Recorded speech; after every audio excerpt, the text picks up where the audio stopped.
Daewoo Gentra O'zbekiston avtomobil bozorida juda mashhur bo'lgan va hanuzgacha ko'plab haydovchilar tomonidan qadrlanadigan modellardan biridir, chunki u arzon narx, ishonchlilik va ehtiyot qismlarning topilishi osonligi bilan ajralib turadi. Bu mashina aslida Chevrolet Lacetti platformasiga asoslangan bo'lib, O'zbekiston zavodida ishlab chiqarilgan va O'zbekistonda ommalashgan avtomobillardan biri sifatida katta rol o'ynagan. Tashqi ko'rinishi o'z davri uchun zamonaviy hisoblangan.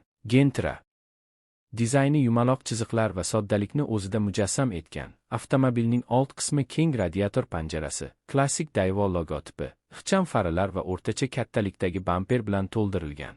Yon tomondan qaralganda mashina sedan kuzovli bo'lib, silliq chiziqlar va o'ziga xos uslub bilan ta'minlangan. Orqa qismida esa to'rtburchak shakldagi stop chiroqlari va oddiy bagaj qopqog'i mavjud.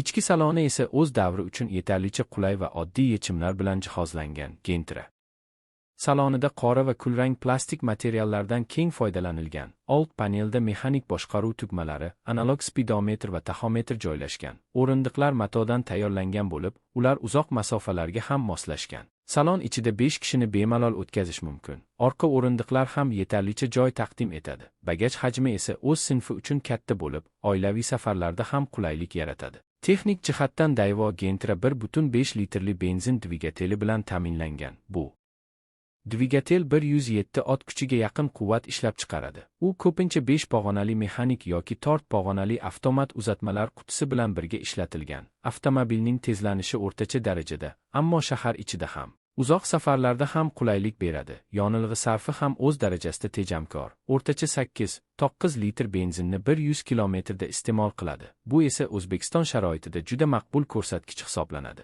Mashinaning yurish qismi ham mustahkam bo'lib, O'zbekistondagi Notex yo'llarga ham bardoshli tarzda yaratilgan. Gentra rul boshqaruvi yumshoq, suspenziya tizimi esa o'rtacha qulaylikni ta'minlaydi. Avtomobilning tormoz tizimi old tomonda ventilyatsiyalangan diskli, orqa tomonda esa barabanli tormozlardan tashkil topgan. Xavfsizlik darajasi oddiy bo'lsa-da, o'z davri uchun yomon emas edi. Avtomobilning ba'zi jihozlangan variantlarida haydovchi xavfsizlik yostiqchasi, markaziy qulf, konditsioner va elektr oynalar mavjud edi. Gentra oddiy insonlar uchun qulay, arzon va ishonchli transport vositasi bo'lgan. O'zbekistonda asosan oilaviy mashina sifatida ishlatilgan. U taksi xizmatida ham keng tarqalgan, chunki uning ehtiyot qismlari ko'p, ta'mirlash oddiy va arzon. Gentra uzoq yillar davomida xizmat qilishi mumkin bo'lgan mashina sifatida nom qozongan. Uni ko'plab haydovchilar o'zining ilk avtomobili sifatida sotib olgan. Shuningdek, mashina haydovchilarga texnik xizmat ko'rsatishda ham qiyinchilik tug'dirmaydi, chunki ustalar Gentra tuzilishini yaxshi